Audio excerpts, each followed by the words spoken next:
Welcome, ladies and gents, to another episode of the Real Estate Marketing Dude podcast. Today, we are doing an agent interview. We want to get to the bottom of, what works. How does an agent have success? And today, I'm joined by the beautiful Zandra. Zandra, you have a real estate team. We're going to get to your introduction in a second, but she is one of the top producers of a company that just recently ranked number 31 on the Inc. 500. And we're not talking about a small company here. We're talking about the fastest growing brokerage in the country. And we're talking about a brokerage that has almost 700 agents. So just to say that you're at the top of that leaderboard is very impressive. And we're honored to have you on today on our show. And we're hoping that you can provide some insight to our listeners on exactly how you got to where you're at. So without further ado, I want to go ahead and introduce Zandra to the show. Zandra, please say hello to our guests or to our listeners. Absolutely. Hi, everyone. Thanks for having me, Mike. You got it. You got it. So what I wanted to do today was I wanted to get to know sort of your story. You know, typically on our show we have a lot of marketers come on, a lot of different people that specialize in different lead generation strategies, and I wanted to come back and talk to an actual agent who's doing the business, someone who's actually, in the trenches, if you will, right? So I wanted to start with that. Now, very quickly, just tell us where you're from, where you're at. Tell us sort of how you're set up so our listeners know who we're talking with here. Awesome. Well, I'm a military brat, born in Guam, raised in Hawaii, and then here in San Diego. So San Diego's been my home for obviously over 25 years now. I love San Diego, and I could never, ever leave, pretty much. I don't blame you. I just moved here, too, and I can't ever picture myself going back. Awesome. So have you always been in real estate? I have not. Nope. So what's your background? Tell me how you got into this business. Tell me where you started, why you in real estate. Let's start at the beginning. So how long have you been an agent? And let's start with that. I actually was licensed in 2006 when everybody and their grandma was getting licensed. Yep. And then that crash happened. Ultimately, long story short, what ended up happening is I've always been in customer service. I've since literally 15 and a half, literally was the youngest person ever hired at Westfield Shopping Mall over in Parkway Plaza in El Cajon. And I have always been customer service oriented. So in 2006, I was working for San Diego Gas and Electric as an associate supervisor, and my husband and I at that time wanted to buy a house, and we actually had a friend a coworker that was working with me that happened to have a real estate license and could help us. Ultimately, from beginning to end, the transaction, I felt the entire time I was doing the job myself, and I didn't have my license. Yep. So realistically, what it came down to is realizing, wow, like I can do this. And I really have always loved architecture as a whole and interior design. So in 2006, I got my license, but I didn't actually start using my license until 2012. Wow. So you've been considering you're saying full-time from 2012 on? Actually, no. So my husband and I expected our second child in 2012. So I didn't go full-time until July 2013. Okay. Wow. And in 3 years, you hit to the top of the leaderboard. So we're going to deep dive into how you've done that. But I have to interrupt you for a second because you brought up a very, very, very good point. Listen, people, she said something extremely important. She said customer service, okay? We are not in sales, okay? We are in service. We are problem solvers for people that have house issues. So what we're talking about here is, you're seeing this stuff in the Facebook groups. Like I'm sure you're in some of the Facebook groups like Lab Coat Agents and whatnot. And every single agent right now is talking about how do you provide value? How do you provide more value? How do you compete with a Redfin who's giving people money, right? And we're a service-based business. I'm going to dive into this as we get through the rest of this interview, but I love that you said that, and I have to point that out to people because at the end of the day, folks, it's like this. All right, I always like using taco restaurants as examples because I'm a Mexican guy. So anyways, let's pretend I opened up a taco restaurant, okay? You talked about customer service. Now, if I wanted to deliver the same tasting tacos every single day, I would have to use the same ingredients, pour the same amount of salt or pepper, whatever the hell I'm doing, and it would be a formula, correct? There'd be a process to creating those types of tacos that people would desire and come back to eat because they want to see the same thing. Now, without a system in place and a process in place, you will never have customer service. Do you agree or disagree with that? I agree, and that food can go a long way, but without the customer service behind it, correct, it could obviously deteriorate that. Cool. So you saw the service. You had a bad experience as a consumer, and then you saw the service. You're like, holy crap! This guy just made like what, $7,500, $10,000 after you buy your house, and you ended up doing his whole job. And you're like, I can do this too. So you dive into it. I remember it was $13,160 was her commission. And you're just like, holy crap! Right? Yeah. So walk me through. You get started in 2013. You guys are doing a lot of volume. It looks like you guys are doing like 6 to 8 million a month closed. So you guys are doing a lot of volume, a lot of units. Where did this start? Because you have a team right now, and you guys have a good presence. And where did you start, though? Everyone starts as an individual agent. So I want you to talk to the individual agents that are listening to this right now that are in those beginning stages. Because, I remember when I started my career, I was like, God, this is going to be an uphill battle. But you had to start somewhere, right? Absolutely, yeah.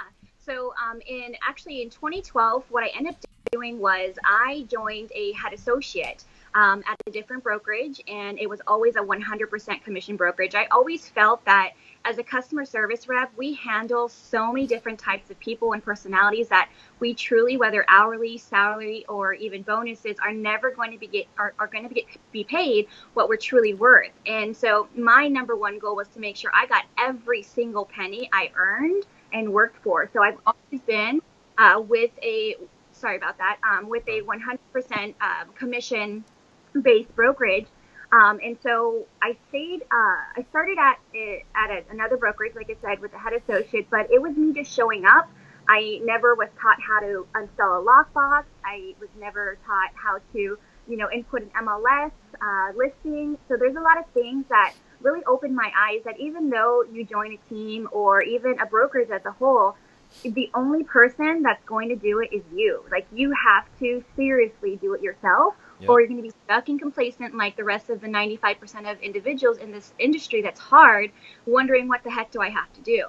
So I signed in 2012, but I didn't do anything. I literally didn't do anything. And in 2013, like I said, in July 2013, I came full force. My son was literally 10 months old, and I committed myself saying, I've always wanted to be a real estate agent, and I'm going to commit myself. So I had to first step away from the house and get to business.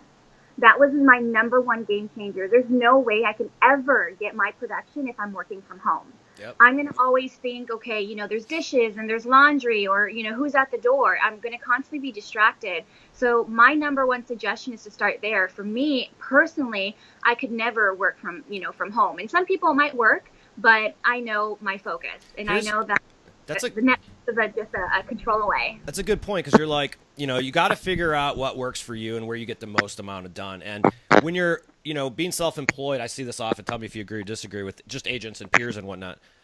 Being self-employed, it's sort of like it's on you, right? It's not like you're on the clock and your boss, no one's going to tell you what to do, right? And no one's going to do it for you.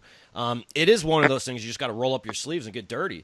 And yeah, that's a very good tip for everybody, because you got to first figure out where you can do that at. Right. A lot of agents are like, I only want to work from home. Like, I'm working from home right now. I get a lot done here, but that's what works for me. So that's a good tip. That's what worked for you. All right, let's keep going. My second step after signing with Big Block Realty was, who is this company? It was brand new, really. Sure. 4 years ago, it was, not a starter brokerage, but definitely not one of the traditional brokerages that obviously around San Diego County or California as a whole. Yep. And ultimately what it came down to was, okay, how do I get to the next level is separating myself from the house and then committing to an office space. That's scary in itself. Paying $600 a month when you don't have any income as an entrepreneur is absolutely scary, but what other choice did it leave me but to go up, to push through, to hustle, and, to get to the office every single day by 9 a.m. Absolutely. So this is a good point. I see this all the time as I go to different cities or whatnot. Agents are always like, how much does that cost? What's that cost? And folks, you're asking yourselves the wrong questions, right? It's like, you are starting a business. I've never met anyone who started a business that didn't invest anything into it to start off at. And that's like one of the biggest hurdles. Like, if you're listening to this and you're a newly licensed agent, this isn't a cakewalk. I don't care what your real estate teacher told you. You're starting your own business, and you're going to have to start and do a lot of sweat equity up front, get down and dirty, but you also have to commit to the time to build the systems that eventually build your business down the road. So you get the office space. We go into what happened, 2013. You know what? The biggest life changer for me is having the support around me. There's no way that I can have a brokerage that I felt that my CEO or my broker or even the staff, not surrounding me and motivating me and, wow, you're here again. Wow, I've seen you as a real estate agent 5 times this week. That's impressive. Mm-hmm. It's crazy to hear that. It's kind of like, you obviously get what you give, but when you surround yourself with people that can also hold you accountable without even them knowing that you're using them as accountability partners is priceless. Yep. Up for them so they can see too. How do I stick out? At that time, I think we were at like 300 agents. My mindset was, how do I stick out to my peers around me that I'm not just a normal realtor? I'm going to be their friends and families, referrals. I'm going to be who they go to because they see my hard work, they see my dedication. And just because someone has a license and just because someone says they can do X amount of deals or that they have done that amount of deals, the presence behind it is knowing that you're reliable. And that's what I know. My team and here, the staff within this office knows that I'm completely reliable and that everything I've gotten in the past 3 years is because I truly worked hard for it personally. Yeah, there's no easy button here, guys. There isn't a red button you're going to push and a magical unicorns are going to pop out from the sky and money's going to fall from their ass. This is like literally like you got to roll up your sleeves. You said something really important, and this is a saying by I think it's Jim Rohn, if I'm not mistaken. But you are the average of the 5 people you surround yourself with, right? Or the average of the people you surround yourself with. So that's also a very, very, very good point. Sometimes, realtors will, the ones that work for themselves and, and don't ever see anybody, sometimes that could be unhealthy, because what motivates you? So maybe you going in the office motivates you to keep working, and that's where you got your drive, and that's what worked for you. Now, you mentioned something important. You guys do a big volume. So I want to know, where is the vast majority of your business today coming from? Well, just to kind of back up a little bit and to answer your first question, so single-handedly as my own agent, I signed up July 2013. In 2013, I did 6 deals. In 2014, I did 21 deals. And in 2015, I did literally 48 deals. As a solo agent before the team? As a solo agent. Yeah. So last year, as a solo agent, which most people don't know, they think I had my team last year. I just celebrated 1 year as a team. And before that, so from July until December of last year, I allowed my team members to actually keep their numbers. I didn't count their numbers, towards mine. So last year, I was announced as 2016 individual top producer, producing agent at Big Block Realty with 586 agents. And I mean, I didn't expect it. I literally slowed down my last quarter to build my team. Yeah. So, I single-handedly altogether, but I believe I did 68 deals last year by myself. This year, I single-handedly will do 85 deals, and that's trying to manage a team of 8. And like I said, just July of this year, I celebrated 1 year as a team lead. So where is this business coming from? I mean, it's the biggest struggle in this industry. There's a reason why 87% of agents don't make it after 5 years in the business. And it's not because this is rocket science. It's because of how do you get the clients, right? Right. So I can honestly give all of my credit and everything that I've learned to Sam Karimian, which is our CEO at Big Block. His trainings on Mondays, Tuesdays, and Thursdays, I showed up to every single one of them. And I was the only one that was really implementing them and consistently implementing them. And I can literally transparently say and own that because I can tell you, people who see me here in the office, they will always say, Zandra was first to show up and Zandra was last to leave. And it's exciting to say that my owner, not even my broker, my owner of this business taught me how to do social media correctly. And to answer your question, about 82% of my business altogether, because I track everything, comes from social media and then circle of influence. My past clientele, I don't have to spend money on marketing. I do because I want to be a household name, and I will be a household name. I work too hard not to be. Awesome. And I love it. I know ultimately, though, if I wanted to be comfortable, I can easily have 60 deals of SOI people in the business that send me their family and friends, and they know thousands of realtors, you know. Yep. And it's exciting to know that people know that I'm going to push through no matter what. So really what it comes down to is my evidence of success comes from what Sam taught me, you know, and picking up a few things here and there from all the different training entities. And because I believe not one training type of training is going to teach me how to do what I love best, I'm going to pick and choose and implement them that I can do personally to make sure I don't give up on it because it's not working for me and because it goes for me, you know? Yep. Absolutely. So let me ask you this. When you say 82%, okay, sphere of influence in social media, but I have a question for you. All right, so sphere of influence in social media. Are you talking about paid social media ads? Or are you talking about social media? Because your outreach is your sphere of influence in social media. I can show proof of how many leads I get every single day from my personal posts on Facebook and Instagram. I have last year alone got 18 clients from a hashtag on Instagram last year alone. Wow.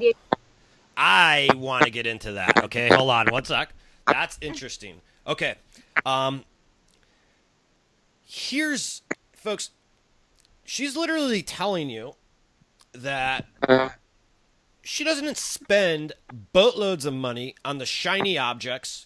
She doesn't have to go buy the super duper email autoresponder. She doesn't have to go out and buy the super duper killer website. Folks, 60 to 70% of all business each and every year since the dinosaurs were around comes as a result from referrals and or repeat clients. Okay? You don't get referrals or repeat clients from strangers. You get them from the people you know, right? So what you're doing is zeroing in on the audience where you know the business comes from. And so while all your other agents are spying the shiny objects, you're slowly sneaking on in through underneath, like, whoa, ha, ha, ha, marketing what counts, right? It's not always bigger is better. You know, a lot of times our egos tell us, oh my God, if I spend $5,000 a month, I'm doing better. Or if I got 300 leads this month, I'm winning. I don't care a crap about how many leads you get. I care about how many deals close at the end of the day. I'd rather have 300 conversations than create 300 leads. Right? So you're hitting your sphere of influence. And if folks, if you go to Zandra, I'm on your social page right now. She's got 4,500 friends. Okay. Jesus. She's got 4,500 friends. All right. If you look at how she posts on social media, and here's why I wanted to have you on. I think you're very inspirational. I see your stuff on social media. I see exactly, you know, what you're doing on social media. And the way that you're posting is what I want to start getting into now, right? This is what works, okay? People are attracted to authenticity and genuinity. Did I say it right? All right, so people are attracted to that. And if you guys follow Zandra on social, just on Facebook, you know, I think you do a great mix of tying in your family and humanizing your brand, and at the same time, not always being like, yo, I just sold a house in a braggadocious type of way, or you're never closing people. You're helping people. You're serving people. And just the positioning of the role that you take on here is what I want to dive into next. And I want to get into that Instagram stuff. And, you know, like, look, you have this, you're just out there. I know you're a real estate agent, but you don't have to post a ton of real estate stuff, right?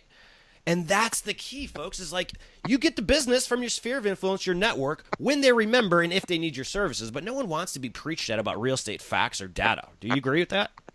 I do. And even when I do post about sold, I mean, my team and I sold 12 last month, 9 the month before, and then 12 again the month before. We have been number one out of 700 agents 3 months in a row at our company, our brokerage. Nothing that hasn't ever happened before. But I also post when I put things like just sold.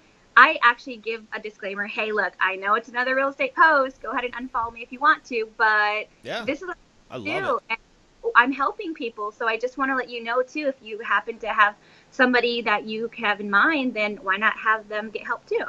I think, and that's the difference. You've taken, so like the beginning of this interview, we talked about, you mentioned customer service, right?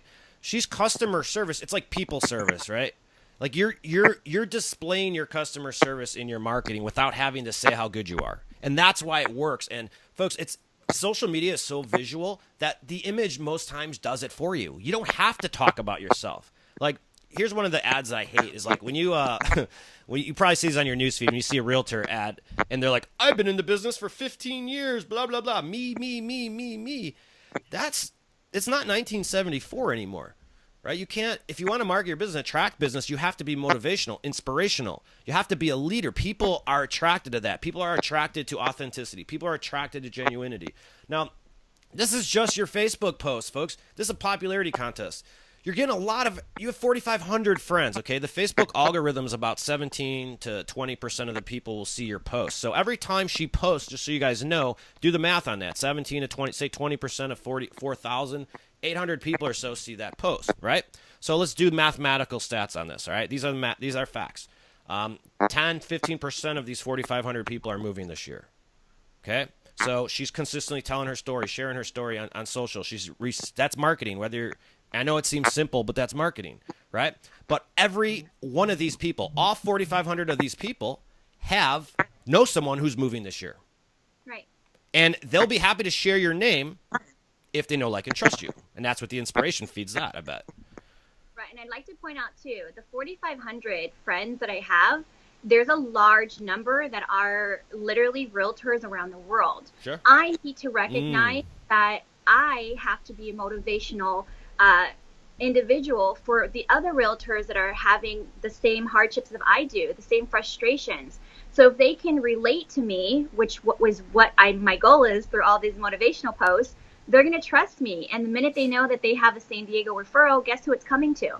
I think the NAR stats, and these stats shocked me. I think it was last year in 2016 or 2015. I'm sorry, I'm getting some bad feedback in my headphones. But the NAR stats were like, it's either 4, 6, or 8%, but I don't care. It's still a big number. I think it's 4 to 6 off the top of my head. Were realtor to realtor referrals across the country. So I love that you mentioned that because that is, I get a question a lot. Well, I'm not going to friend realtors, right? I don't want realtors to see what I'm doing. It's like, why are you trying to like hide in the closet? Like realtors will refer you business if they just want to make sure the deal closes and whoever they're referring you is taken care of. So awesome. All right, let's get into this Instagram and this hashtag thing.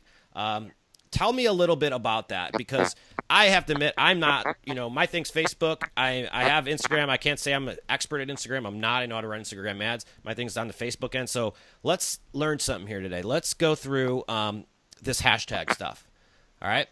So I can have, I'm definitely thinking a lot more friends. I only have about maybe 2,200 friends on my Instagram that actually follow me, and only about 600 that I follow, only because I don't want it to get too clumped up with people that are irrelevant to not helping me grow as an individual. So Instagram, I use multiple hashtags and they're always the same.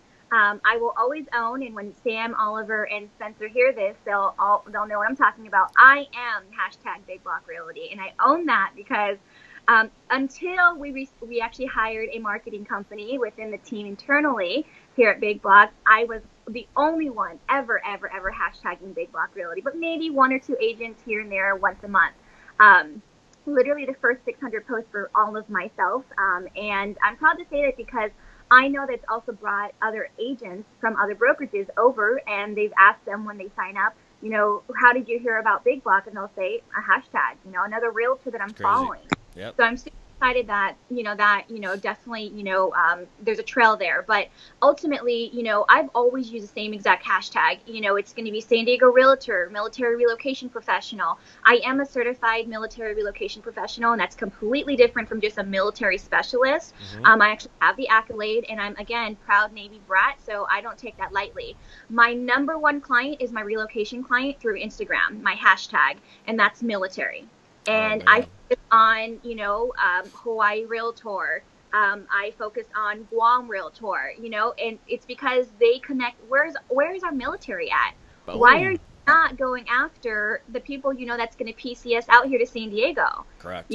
And I know personally that when I'm out in North Park and I don't know where to eat, I will hashtag North Park Eatery, San Diego Realtor. San Diego homes for sale. I mean, it's definitely common sense. Yeah. So here's how the hashtag thing works on Instagram for our listeners. It's basically like hashtag and then whatever search term that you want to pop up and or rank for. So look at it as like social media SEO, more or less.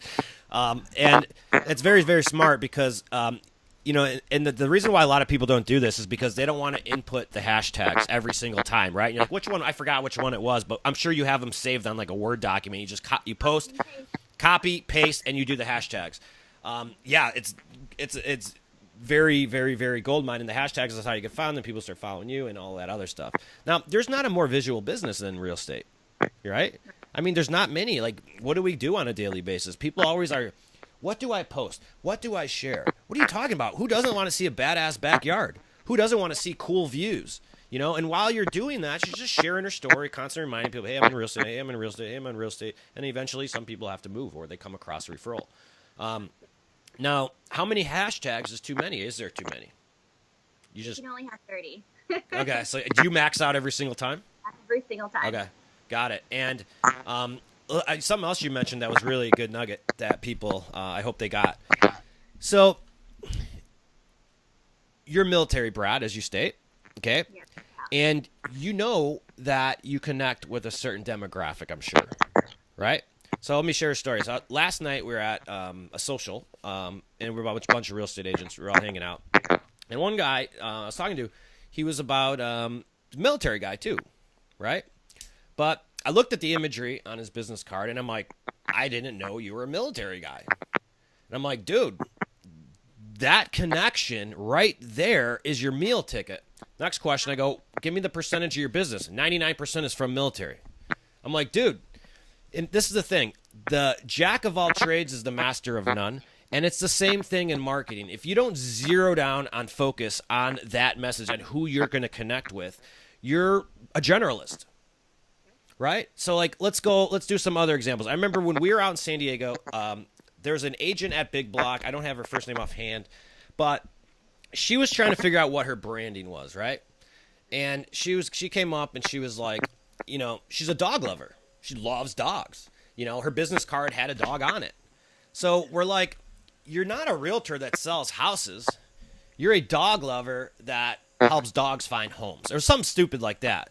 But she dialed in that branding because the truth is that the general public, if you're going to be marketing to somebody, and I had a infatuation with dogs, all right, I'm more likely going to work and be attracted to the dog lover than the person that doesn't mention dogs at all. No differently than how the military people are going to want to work with military. There's a brotherhood there. There's something so strong of a connection there when you know military to military in any other capacity that people are naturally attracted to that. And it's very, very smart that you know that and that you're taking advantage of that because so many agents are generalists. I'm a real estate agent. Great. Where? What? Who? Scared to put a dog because what if the cat lover doesn't like the dog? So I think probably putting tacos on my card would be better. Hey, there you go. There you go. That would be awesome. Very, very, very interesting. So talk to me about, talk to me about your customer service, okay? And then we'll get this call wrapped up because I want to dive a little bit into that. Now, you understand customer service, but I want to hear your definition of it for our listeners because often, you know, let's admit, customer service is not sexy. People often overglance it and it's just like assume, but there are so many different customer service steps. And as a matter of fact, in 2015, Inman News came out with an article that said the largest threats to the real estate industry. And one of those 3 threats was a poor consumer real estate experience. All right. Basically, consumers saying, my agent sucked. Your experience exactly to becoming a licensed agent, right? So walk me through how you define customer service and how big of a role it's played into your team. That's a great question. You know, when I sit down with a potential client, whether it's a buyer or a seller, we go through pretty much a pre-qualification. I want to find out what's your motivation, you know, really finding out the why behind their decision. And what I ultimately do is I tell people, look, I am who I am. I'm not going to tell you what you want to hear. I'm going to lay it out to you. You're going to be happy, sad, mad, frustrated. You're going to be over it. And I'm sorry, but I can't control all of the different levels and tiers that a real estate transaction brings. But I will tell you, I will always be along the way. even till the end. I have clients right now that till this day, actually after this appointment, I'm going to be heading over. Long story short, seller was supposed to fix something in the driveway. They didn't do it. Well, I'm not going to go back to the seller. I'm just going to get the runaround. I'm going to take initiative. I'm going to do it. It's going to cost me hundreds of dollars, but I don't care. Why? Because that customer service, that final experience will bring about the next opportunity. And that's the last taste that I want to leave for my client. Whether it was my fault or not, I don't care. I'm going to always respond professionally and not immaturely. I'm very relational. And I tell my clients that, look, if you like hugs, great. We're going to be best friends. If you like high fives, even better, because that's who I am. Yep. I'll shake your hand, but eventually I'm going to make you give me, a high five and a hug because that's who I am. And how comfortable do they feel? And that's what this is. It's like if you're going to get in the car with someone for, months on end, I'm sorry, it's going to be someone that you can have a conversation with while you're looking at houses and whatnot. And that's what people want. When we become too professional and less personable, I feel like a lot of times we lose that.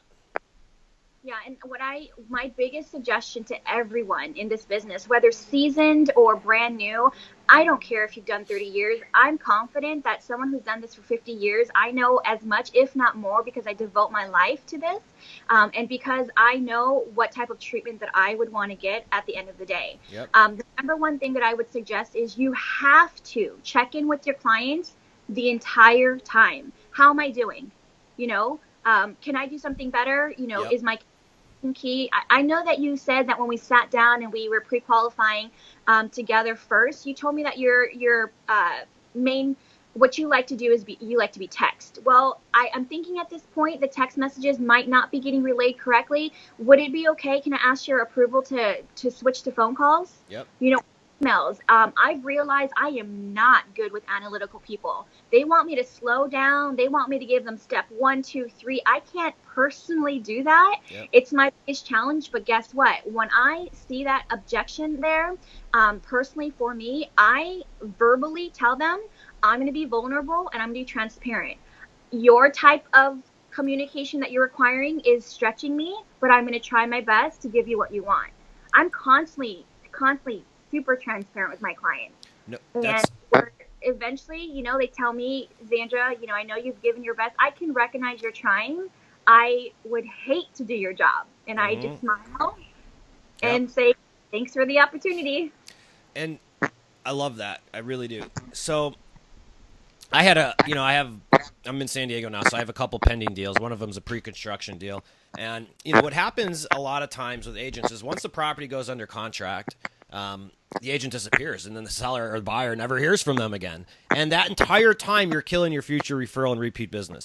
And for this client, this is a deal that's been pending for 10 months. It's finally going to close in November. But once a week, I checked in with my client, and all I said was, "Is there anything you're stressing out about that I can relieve for you today on this deal?" And that's it. And that's all you have to do. Little things like I used to do. When I used to work with a lot of buyers, I would have their coffee ready for them when I picked them up in the morning, right? The closing gift I would get them was something strategically to what they liked, right? I get to know their dog's name, and we talk about their dogs. It's relationship building, and the most important part is that, when people are buying or selling a house, it's stressful. I take it for granted, the process and whatnot. You probably do once in a while. We're all guilty of it, right? But the average person who's going through it doesn't do this on a daily basis, and that hand holding is extremely important. And this is why, folks, customer service and during the course of the transaction is the highest likelihood of you ever receiving direct spin-off business or referral business from that client because of what they're going through. When people move, they talk, right? I'm moving. I haven't stopped talking about freaking San Diego for 6 months, which makes real estate a highly referable business, right? So think about it from this point of view, folks, is that if you are working with a client and you're delivering that consumer experience during the course of that transaction, that client is becoming a walking, moving billboard for your business. Because the number one thing they're talking about when they're out at dinner or whatnot, and in the lunchroom or in the water cooler, whatever, is, oh my God, I'm moving. I'm stressed out. Oh my God, I'm doing this. Oh my God, this has happened. Oh my God, this is doing that. And when there's conversations about real estate, referral opportunities are created. And if you have a bad experience, am I going to share your name? Absolutely not. Yeah, absolutely. This is awesome. I love it. Yeah, back on the last thing is the most important thing is you have to be your own walking billboard. Again, you're the one who's going to create opportunities everywhere you go. You want to hear, oh, what's that on your shirt? Oh, this name tag. Oh, what do you do? That's a starter to a conversation of so many opportunities. So to walk around and to have your name tag, as long as you can, walking around while you're out and about, it's also having that elevator speech down. You have 20 seconds to sell yourself. What is your pitch? Yeah. How are you going to tell someone what you can do? And then the last thing that I would give a suggestion is you have to do life with your clients twice a year. Every 6 months, I have client appreciation events. I've rented out, movie theaters and served popcorn, drinks, and candy. My last one was in March. My next one's in September, which is next month. But my last one in March, I rented out Aztec Bowling, the entire place, and we did life together. Did not talk about real estate one time. It's not about that. Leave it out the door. Do life with your clients. Let them know that, you appreciated them creating a lifestyle for you and your family that is literally priceless. And you have to do life with these people, whether you like it or not. Even the deals that went sour, not because of myself, because maybe a bad lender or a bad seller, that makes it a little awkward to close it, but you tried your best. I still invite those clients who probably don't have the best taste in the mouth, not because of me, but because of real estate as a whole. And they show up. Yep. They show up. Folks, customer service, relationship building, I think it's safe to say none of this stuff is rocket science. The conversation we had right now is just going back to the basics, right? And this is common sense, and you're killing it, all right? I love it. Thank you very much for today's interview. I think you shared a lot of good insight for our listeners, and I appreciate your time. I appreciate what you're doing over at Big Block. And do you please, feel free to plug your website, your guests, if you want anyone to contact you. Realtors who are listening around the country, if you have a San Diego referral and you want them to be taken care of and you want to look like a rock star to your clients, Zandra, please go ahead and tell everyone who you are and how they can reach you. Yes, thanks so much. Zandra Ulloa, like Sandra with a Z, the only Zandra that sells in San Diego County. My website is timetobuy.sandiego.com. I have an amazing team of 8 that are alongside me. They don't work for me. They work with me. We handle San Diego County, Orange County, Imperial County, every county you can think, pretty much as close to San Diego as possible. We pretty much have a good opportunity to give you our best. And so for any San Diego referrals, we definitely obviously pay our referral partners as well too. So Zandra's Realty is the hashtag, and I look forward to connecting with all of you, whether it's any business that we can help each other grow. That's what I'm all about. Awesome. Thank you for your time, Zandra, and thank you for listening for another episode of today's podcast. As you guys know, check us out. You know where to find me, realestatemarketingdude.com. Check out Attractor, and I will see you next week. Thank you guys, and talk to you later.